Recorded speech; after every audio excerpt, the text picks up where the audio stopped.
Welcome to another Wednesday night class in Halebanon, Avenue as the corner of East 9th. Tonight we are learning Le'ilun Shmat Yosef ben Suzi alav shalom Ruach Hashem Tinihinu began Eden. The Perashat starts by saying Vahiyu Hayei Sarah Me'a Shana Ve'isrim Shana Ve'sheba Shanim Shene Hayei Sarah. The Zohar HaKadosh asks a very simple question, and he says, why when it says Me'a, it says Shana? Should have said Me'a Shanim. And by Isrim, it should have said Shanim, but it says Isrim Shana.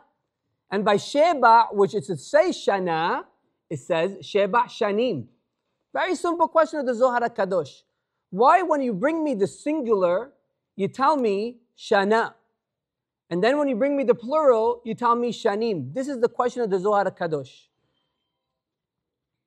And the Rabbi Shimon bar Yochai says in the Zohar HaKadosh that we have a general rule. One that thinks of himself in this world as a plural, in the eyes of God, he is really a singular person. Which means, we have a rule. Says the Zohar HaKadosh, Man de za'ir ihu rav. One that walks around the world gloating and bragging and having arrogance and thinking that everything's owed to him, in God's eyes, he is really a very, very small person.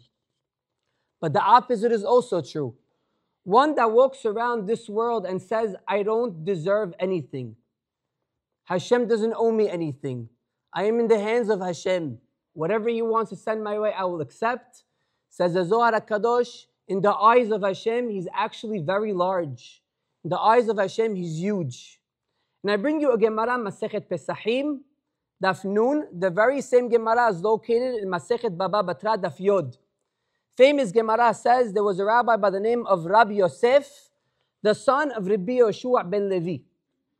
What happened to Rabbi Yosef? He had a clinical death, which means on the operating room in the hospital, he died. And then he came back to life. And his father asked him a very simple question. My dear son, in those few moments that you were up there in Shamayim, what did you experience? What did you see? So he told him, Olam hafuch ra'iti. I saw an upside down world. What does that mean, an upside down world?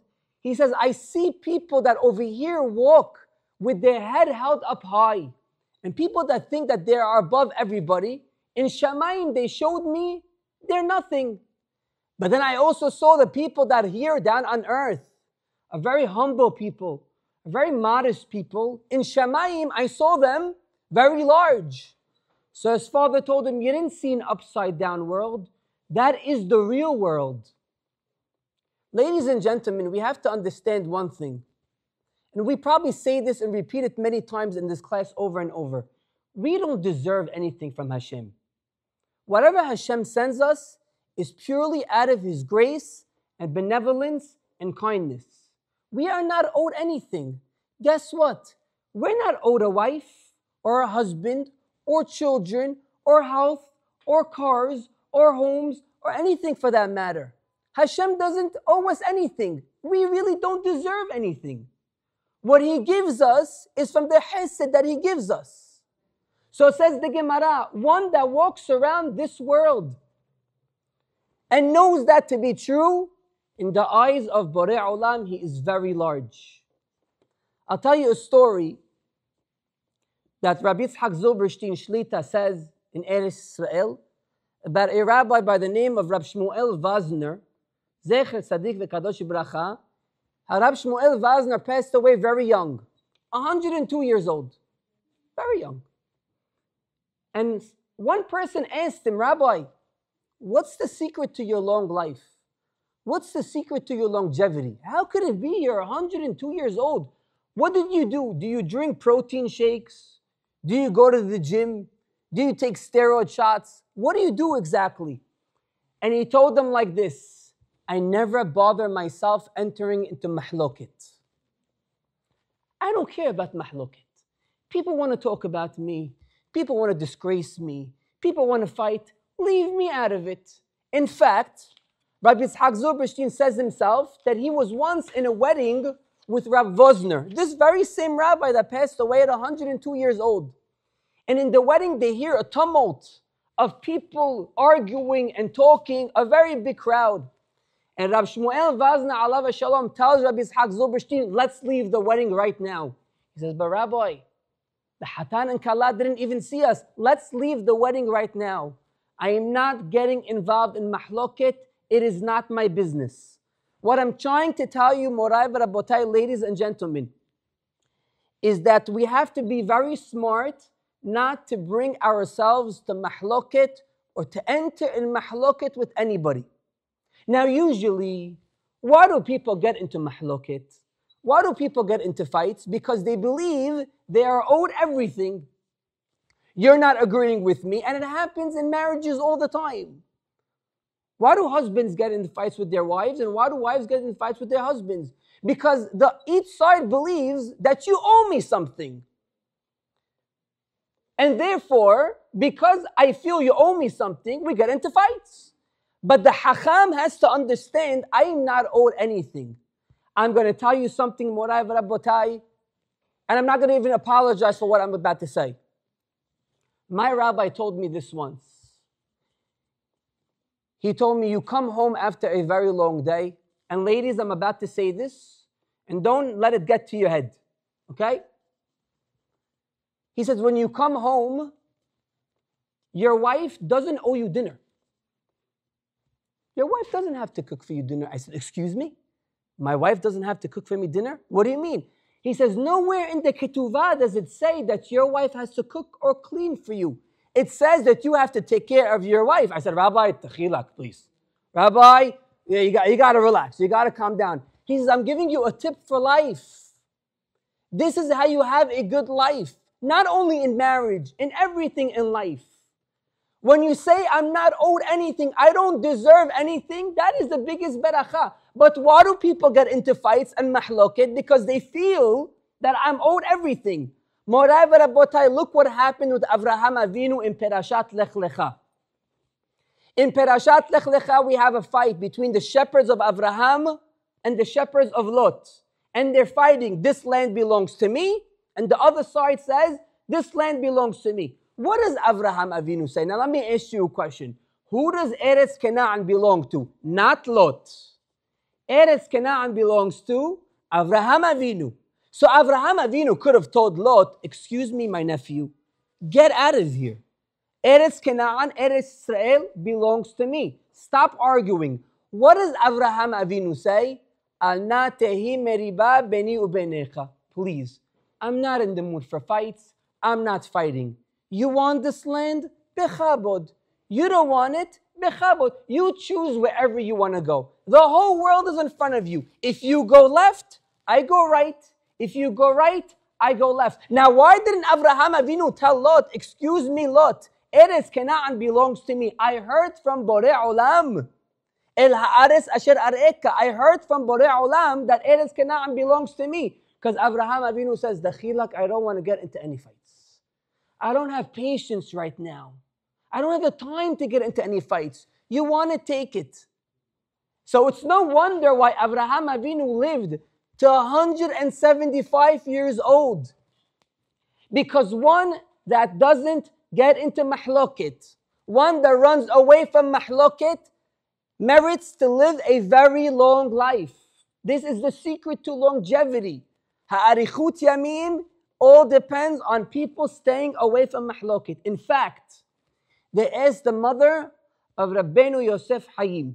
Now you might not know who Rabbeinu Yosef Hayim is, but you know who the Ben Ish Hai is.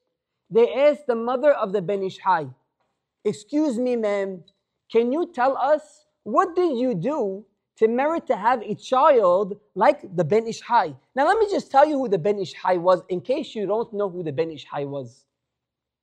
The Ben Ish Hai was the Posek Hador of the Sephardim in the 1900s. He passed away early 1900s. He was the Posek Hador. The Ben Ish Hai wrote many Sefarim. Many people follow the Ben Ish Hai. The Ben Ish Hai was a Gaon Gadol Hador. So they asked her, Mom, tell us, what merit did you have to have the Ben Ish Hai? And she answered them like this, Me'olam. Now parents, listen very carefully. This is for all the parents, for Be'ezat Hashem, all the single ones to get married, to have children. She says like this, Me'olam lo heramti et hakol al hadim sheli babayit. You know what it means? It means, do my children get in trouble? Of course. Do my children do things that are not pleasing to me? Of course. Do I ever yell at them? No. You know how hard it is to control yourself when your son spills the bottle of milk on the floor? You just made the sponja right now. You just made beautiful, you mopped the floor, beautiful tile floor. And all of a sudden they spill grape juice and they spill cereal and they spill milk and their whole breakfast is on the floor. You know how hard it is to control yourself and to not scream? They tell her, that's why you had the Ben Ish Hai. When a person learns, al lit'arev b'mahloket, stay away from mahloket, that is the secret not only to a long life, that is the secret to refu'ah, which we'll see. That is the secret for shalom bayit. That is the secret for beracha. That is the secret for parnasa. So everybody wants parnasa, no? What's the secret for parnasa? What's the segula? Stay away from mahloket. Avraham Avinu stayed away from mahloket, 175 years old. Sarah Imenu stayed away from mahloket, 127 years old. Yitzhak Avinu stayed away from mahloket, 180 years old. Yaakov Avinu stayed away from mahloket, 147 years old. And the list goes on and on and on. They say a story about Rabbi Yitzhak Kaduri. Alav Shalom, Rabbi Yitzhak Kaduri was the last of the Mekubalim in our generation. And the story about him is that he always used to write kemi'ot. Now kemi'ot in English is amulets. He takes the person's name, his mother's name, he writes on a piece of parchment, words of malachim or names of malachim, and he would give it to the person. But it's not like me and you write. He used to take a very long time to write it. Go to the mikveh, have kavanot, and sit down and focus and zero in. One time he tells his wife, he tells her, look, dear, I'm writing now a very important kamiyah, do not bother me. He has the parchment on the table, he has the bottle of ink with the feather he's about to write, and she tells him, Yitzhak, because his name is Yitzhak Kaduri. Yitzhak, dinner's ready. He doesn't even pay attention. Dinner? Who's thinking about dinner right now? I'm writing a kamiyah, I'm writing the names of malachim, holy names. Who's thinking about dinner? Yitzhak, dinner's ready. And he's busy writing, and the bottle of ink is right there. She finally comes over to the table and she bangs and she says, Yitzhak, dinner's ready. And what happens after she bangs? The whole bottle of ink spills all over the parchment and all over the table. Now, if me and you were writing it, it's okay, big deal. But you know how much he prepared to write the kamiyah? He had to go to the mikveh. He had to have kavanot. He had to be holy and pure. And what happens? He says, no problem. I'm coming for dinner. And then we ask, why did Rabbi Yitzhak Kaduri pass away at 110 years old? Because one that stays away from mahloket merits to have a very long life, morai v'rabotai. Now, what in the world does this have to do with our perasha? Well, I'll tell you. I started off by saying that a person has to understand that everything in the world comes and is orchestrated and controlled only by Borei Olam. No one can do anything to you if Borei Olam does not want it to happen to you. The pasuk says in this week's perasha, V'Hashem berach et Avraham bakol. Hashem blessed Avraham bakol. What does that mean, bakol? What does that mean? You know what bakol means? That means Avraham wasn't missing anything. Avraham Avinu had everything. He had a long life. He had children. He had money. He had no cars, but he had wagons. He had drivers. He had everything he needed. He had food, everything. B'schut what? Says the Midrash, what did Avraham Avinu do to merit this life? What did he do? V'Hashem berachat Avraham bakol, right? What did he do? Says the Midrash, Bereshit Rabbah, b'schut she'amar v'yiten lo ma'aser mikol. Says the Midrash, Because Avraham Avinu gave ma'aser. You know what ma'aser is? 10% of his money. Because he gave 10% of his money to Shem ben Noah, the word mikol, that's why he got bakol. What does that mean exactly? So Morai Rabotai, why is it so hard for us to give ma'aser sometimes? Why is it so hard for us to give sadaqah sometimes? Why is it so hard for us to put our hands in our pockets and to give money to people that need it? It's because we really feel that we made the money. We really feel that the money belongs to us and we deserve this money. But Avraham Avinu, Morai Rabotai, ladies and gentlemen, says like this: I do not deserve anything from Borei Olam. And at the minute that he said, I do not deserve anything from Borei Olam, it's very easy to give ma'aser. It's very easy to put your hand in your pocket and to give money, because the money is not yours. Oh, so now it's no wonder, it's no surprise that Borei Olam gives Avraham everything. The source, the mekor, the sod, the segulat, the parnasa, is understanding that the money that you have does not belong to you. And in the grand scheme of things, in the bigger picture, to understand that everything that you have in your life is only because Borei Olam gave it to you.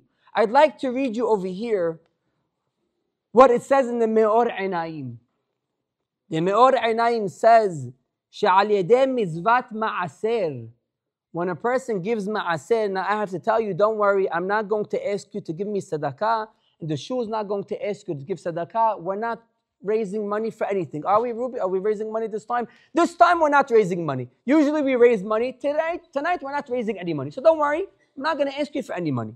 But the Me'or Einayim says like this: Al yedei mitzvat ma'aser shebtibtehu bo, when you trust in God, v'ta'aminu, and you really believe, shelo yithaser lachem shi'ur. If I have $100 and I give 10 of that $100 to ma'aser, it's not that I have 90 now. No. The reason why I have 90 is because I gave the 10. I don't lose $1. People think if I give $10 to ma'aser, I'm losing $10. No. You have the 90 because you gave the 10. Borei Olam is giving you that money to give ma'aser. He continues and he says, ולא יחסר לכם מאומה בעבור הביטחון הגדול הזה. When you have full faith and trust and bitachon in Borei Olam, that everything that you have in the world belongs to Borei Olam, that is the source, that is the mekor, that is the sod, the hatzlaha, and parnasa, and everything that you want from Borei Olam. With this, we go into Sarah Imenu. Rashi says, what does it mean? ויהיו חיי שרה 100 שנה ו20 שנה ו7 שנים שני חיי שרה. Says Rashi, כולם שווים לטובה. All the days of Sarah Imenu were good days. That's a very funny Rashi. All the days of Sarah Imenu were good days. What, did we forget that Sarah Imenu couldn't have children for 100 years? What, did we forget that Sarah Imenu had to fight with Hagar? What, did we forget that Sarah Imenu had to kick Ishmael out of the house? What, did we forget that Sarah Imenu was taken by Par'o and Abimelech? What, did we forget that Sarah Imenu had to leave Eretz Canaan to go to Gerar and to go to Mitzrayim? What does that mean? Every day of Sarah Imenu was a good day. So I saw a midrash. The midrash says that Rabbi Akiba was once giving a class, and he saw that people were sleeping in the class. Nobody here. Baruch Hashem, you're all awake. But Rabbi Akiba saw that people were dozing off in the middle of class. And you know what he said? He said, Morai v'Rabotai, why did Esther rule over 127 Medinot? Right? Esther, Hammalka, was the wife of Ahashverosh HaMelech. And Ahashverosh ruled over Sheba ve'Esrim u'me'a Medina. So Rabbi Akiba, when he sees the students falling asleep, B'schut what? In what merit did Esther was able to rule over 127 Medinot? He said, B'schut Sarah Imenu. And they all woke up. Because Sarah Imenu lived 127 years, So therefore, Esther was able to rule over 127 Medinot. Morai v'Rabotai, ladies and gentlemen, what is the connection between Sarah Imenu and Esther HaMalka? So I read to you a Sefat Emet. And please remember this Sefat Emet not only for tonight's class, but for your whole life. Says the Sefat Emet, Sarich ha'adam sheyiye lo midat hishtavut. You know what midat hishtavut means? We touched upon it last week in length. Midat hishtavut means that everything that Borei Olam sends me in my eyes is good.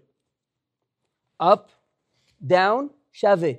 The word shaveh in Hebrew means equal. Everything is equal. Borei Olam, you sent me money today, I'm fine with that. You didn't send me money today, I'm also fine with that. Midat hishtavut. Says the Sfat Emet, a person must have midat hishtavut. Everything should be equal in his life. And he continues and he says, Besara imenu, bithilat yameha abru aleha kama zemanim kashim.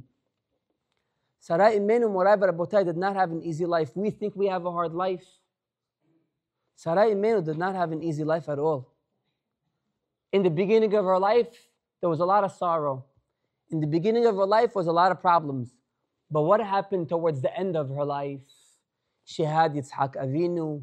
She was able to live with him for 37 years. So she said, now that Borei Olam is giving me the good life, it makes the bad life also good.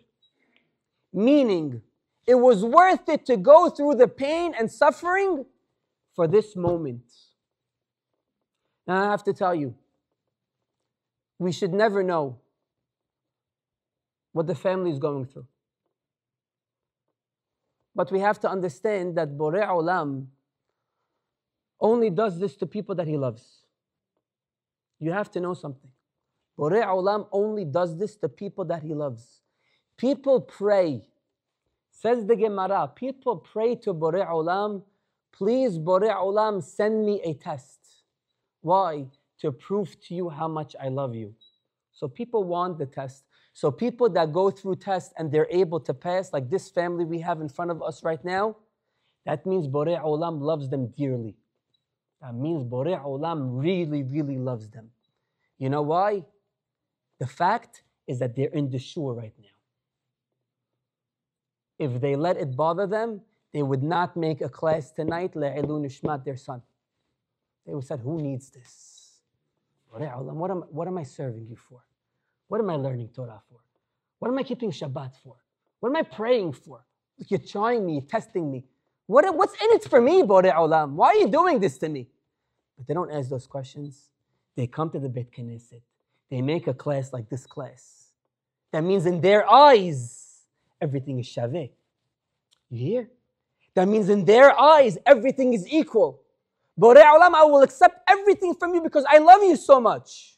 That is Sarah Imenu. And guess who that is also? Esther HaMalka. Well, you think Esther HaMalka wasn't hard for Esther HaMalka to be in the palace of Ahashverosh? Being with the Goy? Suffering every single day? She wants to be with her nation. She wants to be with the Jewish people. You think it wasn't hard for her? Of course it was hard for her. In fact, look at the word Esther. What does Esther mean? Esther means covered, lehastir. She thought Borei Olam is covering everything in her life. Where are you, Borei Olam? Why don't you love me? You put me with a goy. Her husband was Mordechai, Morai v'Rabotai. Her husband was Mordechai at Tzaddik. Borei Olam, why do you do this to me? But she didn't ask those questions because in her life everything was shaveh. Oh, because in her life was everything shaveh. Where did she learn that from? Sarah Imenu. So says Rabbi Akiba, you know what merit Esther HaMalka had to rule over 127 Medinot? Because of the 127 years of Sarah Imenu. When you learn that everything is shaveh, and that's why in the Torah we have only 2 shirot. If anybody knows, we have Az Yashir Moshe Ubnei Israel, and the second shirah is, anybody want to guess? Ha'azinu.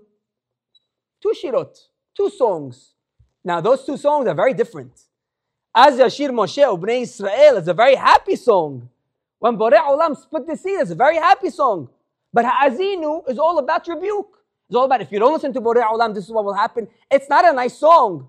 But only two, you know why? Because in your eyes, they have to be the same. In your eyes, the good times in your life, and bar minna, not the good times in your life, in your eyes have to be the same. And if I were to ask you, Morai Rabotai, the word shira, which is song, which means you have to sing to Borei Olam in all times. The root of the word shira, shir, is yashar. Right, same letters. Shir, shin, yod, resh, is yashar. What does that mean, yashar? Equal, straight. Sing to Borei Olam in every single day of your life. Because every single day of your life should be equal. That's why on Yom Shabbat, when we're one with Borei Olam, when we're resting, we say, Mizmor Shir Leyom HaShabbat. Again, the word Shir.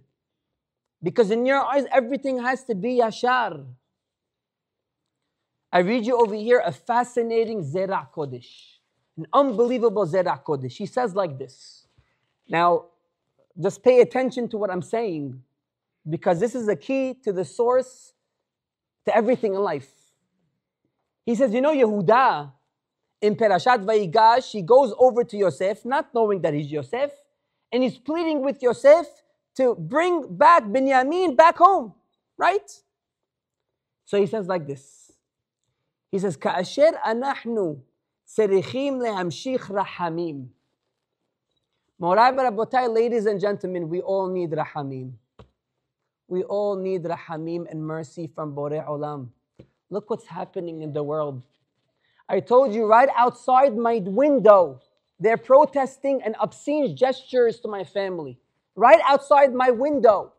They tried to break the window of the restaurant around the corner from my house. And guess what? People ask, where are the cops? The cops were with them. You think we have friends? You think anybody loves us in this world? Al tiftihu bin dibim beben adam she'el no teshu'a. No one is your friend. Not the Christians, not the Muslims, not the Buddhists. Nobody is your friend. Not the cops. Don't trust in anybody. So we need rahamim. We need kindness from Borei Olam. Says the Zerah Kodesh. How do you withdraw or how do you draw down this kindness from Borei Olam? He says, Lebakesh bizchut abotenu Abraham, Yitzhak veYaakov. You want kindness? In every tefillah, try this. I'm not talking about the Amidah. I'm talking, sometimes the tefillah between you and Borei Olam, that's more important and more powerful than the Amidah. When you're alone, driving in your car, waiting for the customer to come to the store, or you're just at home waiting for your wife to change your clothes to go to the wedding when she tells you only 5 minutes and it's 2 hours. So what do? You say, Borei Olam, I'm praying to you, not for my zechut. B'zchut Avraham, Yitzhak, veYaakov. Morai v'Rabotai, this works. Morai v'Rabotai, you will get whatever you want from Borei Olam if you say, I'm not doing it for my merit, because I don't have any merits. I'm doing it b'zchut Avraham, Yitzhak, and Yaakov. And this is what Yehuda wanted to do. Yehuda tells Yosef, I'm not doing it for me. And I know you're not going to give me Binyamin back because of me. You're going to give me back Binyamin b'zchut Avraham, Yitzhak, Yaakov. How do we know? Listen to this unbelievable hidush. He says, Avraham Avinu, yes? His name was Avram. Borei Olam gave him the letter He. Good. Remember, we have the letter He. Yitzhak Avinu Morai v'Rabotai, he says his name was Yitzhak with a sin.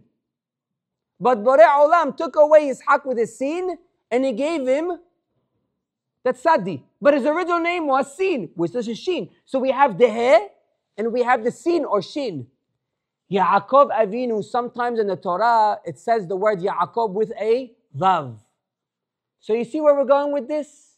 If we have the He from Avraham and the sin or shin from Yitzhak and the vav from Yaakov, what word does that make? Shaveh. I repeat it to you. You have the He from Avraham. You have the Shin from Yitzhak. You have the Vav from Yaakov, sometimes spelled with a Vav.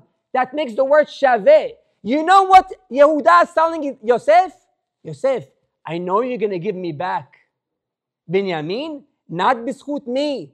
B'schut Avraham, Yitzhak, and Yaakov, that their lives were Shaveh. You think Yitzhak didn't have a hard life? You think Yaakov didn't have a hard life? Or Avraham for that matter? Yes, they all did. But it was Shaveh in their eyes.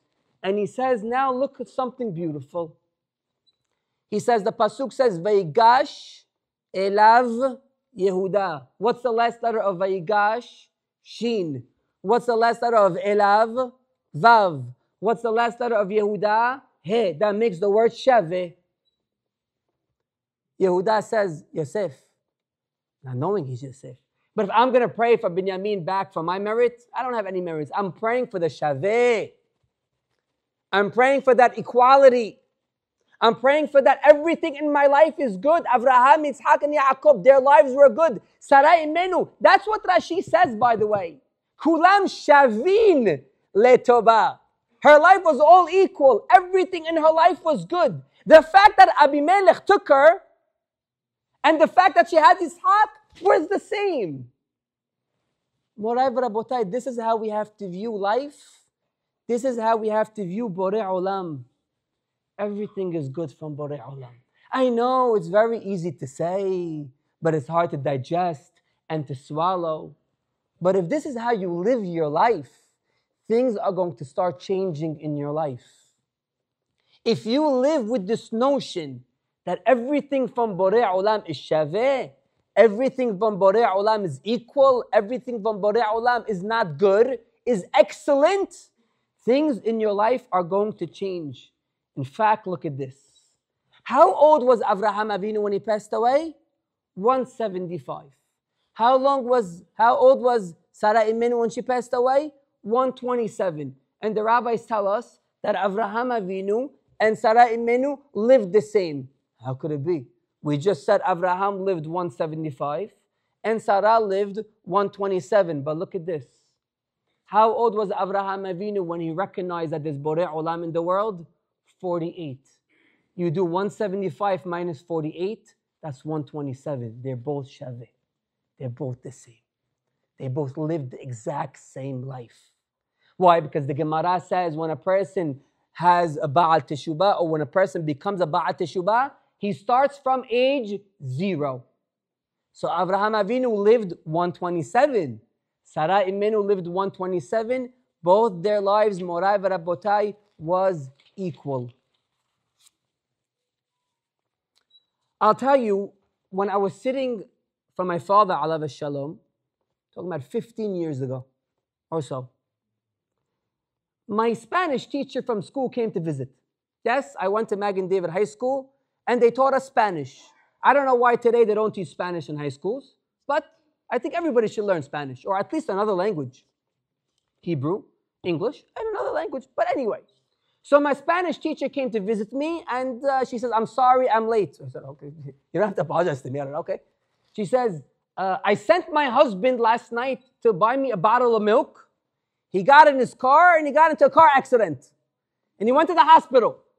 So I had to go visit him in the hospital before I come visit you. I said, okay, thank you so much. He says, I'm sorry. I said, but I have a question. I have a question for you. You know, Morai v'Rabotai, it says in the Gemara Masechet Pesachim, Sheluchei mitzvah enam nizokin. I'll explain it in English. When a person goes to do a mitzvah, no harm will happen to him. This is what the Gemara says. So I asked my Spanish teacher, I says, Mrs. So-and-so, your husband went to do a mitzvah for you. The Gemara says that a person that does a mitzvah doesn't get damaged, doesn't get hurt. How did he get into a car accident and go to the hospital? So she answers me like this. I will never forget this answer, and this is the answer for you to take home for life. She says, that's called damage? That's not called damage. So what do you mean? He went to the hospital. I don't know what he broke. She said, that's not damage. That's not damage. I said, it could have been worse, but minan. She said, that's not damage. I said, why? She says, because don't you believe? How old was I back then? I don't know, 20-something years old? 28? She says, don't you believe that everything from Borei Olam is good? I said, yeah, but the Gemara, she says, no, Gemara don't know nothing. If you believe in Borei Olam, then he got damaged, that's called damage? That's not called damage. Everything from Borei Olam is good. So whatever Borei Olam sends your way, you have to accept it. Now, why do I bring you this? Avraham Avinu goes to the Akedat Yitzhak. What happens when he goes to Akedat Yitzhak? Who passes away? Sarah Imenu. He just got damaged. How could it be a person goes, al yedet sivui from Borei Olam, Hashem tells him, go take your son and bring him as a korban. Avraham Avinu asks no questions. He goes with Yitzhak Avinu up to the Akedah, and what happens in the middle of this whole thing? Sarah Imenu passes away because she hears that they went to the Akedah. Avraham Avinu just got damaged. He lost his wife. What's the answer? There's no damage over here. Borei Olam doesn't know what he's doing. We're asking questions on Borei Olam. You know what's funny, Morai Rabotai? What's funny is that David HaMelech says in Tehillim, he says, Ish ba'ar lo yeda uchsil lo yabin et zot. A foolish man asks questions on Borei Olam. You know why? Because he'll never get the answer. You know, usually you ask a question because there's answers.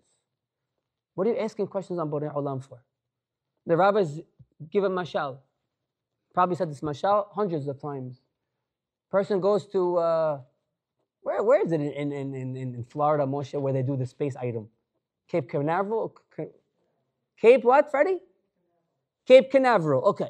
So a person goes because he wants to see how the spaceship goes up. And by the way, I think a spaceship just went up. Elon Musk and Donald Trump was over there. They're watching it. Baruch Hashem Shehayanu. So he wants to go see the spaceship. He goes to see the spaceship. There's a bunch of buttons. And he has no idea what the buttons do. There's red and green and purple and yellow and all color buttons. And the person over there giving them the tour, he's telling them how the spaceship operates and how they go up, defying gravity and all that. And he tells the person giving the tour, he says, anybody have any questions? He says, yeah, I have a question. Yeah, what's your question? What does this button do? You understand all the buttons to ask me what this button does? This is what we ask Borei Olam every single day of our life. Borei Olam, why is this happening? Oh, because you understand everything else? You understand how you came to the world, Bikhlal? Do you understand how much it took for you to be alive right now? That your father and mother had to meet at the exact same time, which, by the way, I orchestrated it, said Borei Olam. I'm the one who moved the pieces. And the wedding had to be exactly on this day. And the birth had to be exactly at this time for you to be here in the world. And then all of a sudden you're asking, why is this happening to me, Borei Olam? Ishba'al lo yada ukhsil lo yabin zot. Person doesn't understand anything from Borei Olam. Oh, so what's the lesson? If I don't understand anything from Borei Olam, so what's the lesson? You accept everything from Borei Olam. Everything is shaveh in your eyes. You know why? Because we never get the full picture. We don't know the full picture. I'll tell you something that happened to me yesterday, fresh off the press. Person calls me up. Now usually, I'm sorry, but if a person is not my student, I don't answer questions. Why? Because I don't know you. You're calling me. I don't have no idea your history. You're telling me, why are you calling me? Go ask your rabbi. So this person calls me up. I have some connection with him, so I answer his question. So he tells me something about video editing and whatnot, and the person doesn't want to pay me money. I said, no, the person has to pay you money. Tell them in my name they have to pay you the money. We hung up. 5 minutes later, the person that owes him money calls me up. Rabbi, how do you tell him that I owe him money? You don't know the full picture. These are the details. This is what happened. I said, oh, Shema Yisrael, what did I get myself into? You're right. I told the lady, you're right. I don't have the full picture. I should have asked for all the details before I gave him the psak halacha. Because it bothers us when we don't have the full picture, right? We don't have the full picture of the world. We don't know what's going on with Borei Olam. We'll never understand. So therefore, everything has to be shaveh. So therefore, everything has to be equal. And Morai Rabbotai, I'd like to end the class with this. Rabbi Yehuda Satka, Zecher Sadik V'Kadosh Bracha, used to always go and pay respects in Beit Abelim, and used to always tell them this story. And the story is as follows. He says, the Baba Sali, alav shalom, had a brother by the name of Baba Haki, Rabbi Yitzhak Abu Hatzira. What happened with Rabbi Yitzhak Abu Hatzira is that the Baba Sali and Rabbi Yitzhak Abu Hatzira were meeting one night, and Rabbi Yitzhak Abu Hatzira had to go back home. And the Baba Sali said, no, stay here, sleep the night. He said, I have to go back home. He said, sleep the night, please. I'm begging you, my brother, I love you. Stay with me. He says, no, don't worry, everything's good. Rabbi Yitzhak Abu Hatzira leaves, and a car comes and hits him and he dies. And the Baba Sali was never the same from that day. The Baba Sali, he loved his brother so much, and he knew, he had Ruach HaKodesh, if you want to say, that if his brother leaves, something's going to happen. And his brother got hit by a car. He wasn't the same ever again. But his brother came to him in the dream. Rabbi Yitzhak Abu Hatzira came to the Baba Sali in the dream. And he tells him like this, Morai Rabotai, listen to the words. He says, Ani began Eden ve'ata bocheh. He says, I'm in Gan Eden and you're crying? Morai Rabotai, we have to understand something. And I don't say this too often, because I know why I don't say this too often. But when we have a tragedy like this that happened with a young boy that passed away, and it's very painful, and we're all crying, and we all feel it, and we all care. But Borei Olam is telling us a message. Hu began Eden ve'anachnu bochim. There's no doubt in my mind, and like I told you, I don't say this a lot, or ever. But there's no doubt in my mind that Yosef ben Suzi right now is basking in the glory of Gan Eden with Borei Olam and the Tzaddikim. I have no doubt in my mind. To be taken away at such a young age, at an age where even Bedin Shel Ma'la doesn't judge, I have no doubt in my mind that he is in Gan Eden right now. And he's looking at all of us right now and saying, Ani began Eden ve'atem bochim. I'm in Gan Eden and you're crying over me. If you understand the bigger picture, the fuller picture, if you understand that everything from Borei Olam is good, what are you crying for? You know, I saw a mashal. A great Hasidic master brought this mashal. He said there was a person that got on the bus in Eretz Israel. And he said, I give you 5 shekel. Where is the last stop on this bus? And the person tells him, Bnei Brak. From Yerushalayim, he's taking a bus. And he says, how much can 5 shekel get me? He says, 5 shekel can get you from here to Bnei Brak. Bijannin. He gives him the 5 shekel and he sits. And all of a sudden, he sees people getting off before Bnei Brak. And he asks the guy, hello. For $5, you could get to Bnei Brak. Why are you getting off early? He says, you fool, I don't need to go to Bnei Brak. I need to go over here. I'm getting off at the stop, at a destination where I need to get off. That's the mashal. The nimshal is, the lesson for all of us is we see people pass away at a very young age. So, Borei Olam, why did you do this? It's not fair. They have their whole life to go. Turns to us, Borei Olam, and he says, but this is their stop.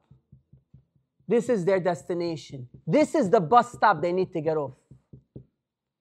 And like I said, we could only accept this from Borei Olam if we have full faith in Borei Olam, emunah shelema, and bitachon to the umpteenth degree that everything from Borei Olam is good, everything from Borei Olam is equal, just like Sara Imenu, kulan shavin letoba. May Borei Olam never ever give the family, or for that matter, any of us, to hear any bad news ever again. May we reunite, B'ezrat Hashem, with Yosef ben Suzi and all our loved ones very speedily in the coming of Mashiach Sidkenu, in the building of the Beit HaMikdash. במהרה בימינו, אמן ואמן.